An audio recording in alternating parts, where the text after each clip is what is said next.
আসসালামু আলাইকুম। সবাই কেমন আছেন?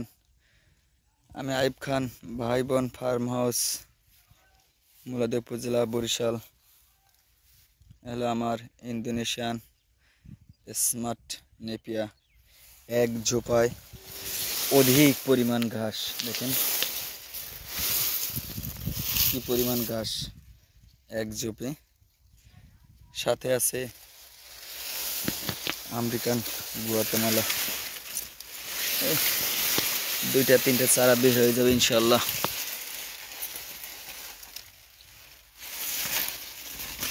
দুইটা তিনটা চারা বের হয়ে যাবে আশা করতেছি। এই যে অনেক আগে চাষ করছিলাম, দেখেন ইন্দোনেশিয়ান স্মার্ট নেপিয়া, উচ্চ ফলনশীল একটি ঘাস। অন্য ঘাসের তুলনায় এই ঘাসটার বৈশিষ্ট্য সোপা হয় অনেক বড়, পাশে অনেক বেশি হয়, প্রচুর ঘাস হয়, উচ্চতা খুব কম হয় এবং সর্বোচ্চ প্রোটিনশীল একটি ঘাস। আর এই ঘাস সম্পর্কে নতুন করে বলার কিছু নেই, বাংলাদেশের জন্য আশীর্বাদের একটি ঘাস, আমেরিকান 5G গুয়াতেমালা।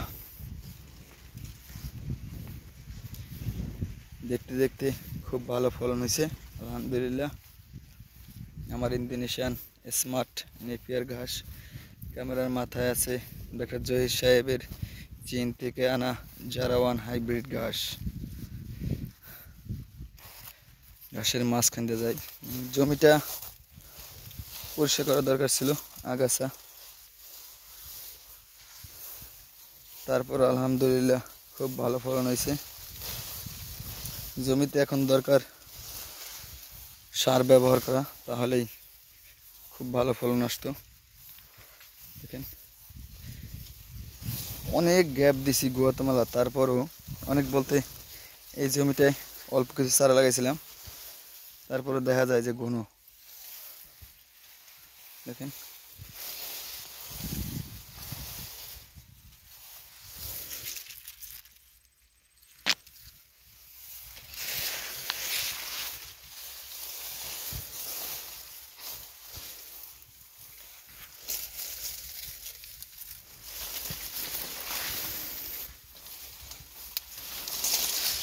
বর্তমানে সারা বাংলাদেশেই ইন্দোনেশিয়ান স্মার্ট নেপিয়া, জারাওয়ান হাইব্রিড ঘাস, অজানা হাইব্রিড, জার্মান হোয়াইট হাইব্রিড ঘাসের কাটিংগুলো ডেলিভারি দিতেছি।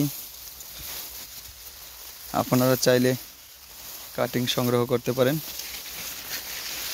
জেলা উপজেলা সব জায়গায় নন কন্ডিশনে মালগুলো ডেলিভারি দিতেছি। দেখেন ইন্দোনেশিয়ান স্মার্ট নেপিয়া,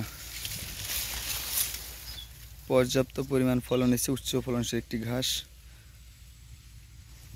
সারা বাংলাদেশে এ ধরনের ঘাসের কাটিংগুলো সাপ্লাই করতেছি।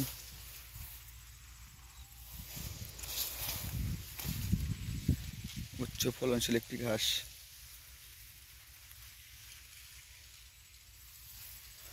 যাদের ঘাসের কাটিং দরকার, ভালো মানের 100% পরিপক্ক কাটিং, তারা সংগ্রহ করতে পারেন। দেখেন এখান থেকে কিছুদিন আগে কাটা হয়েছে, আবার বড় হয়ে গেছে।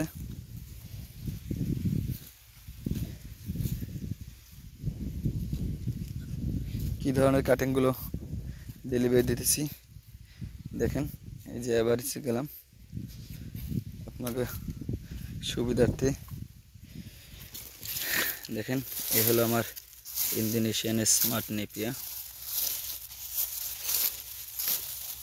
পরিপক্ক কাটিং।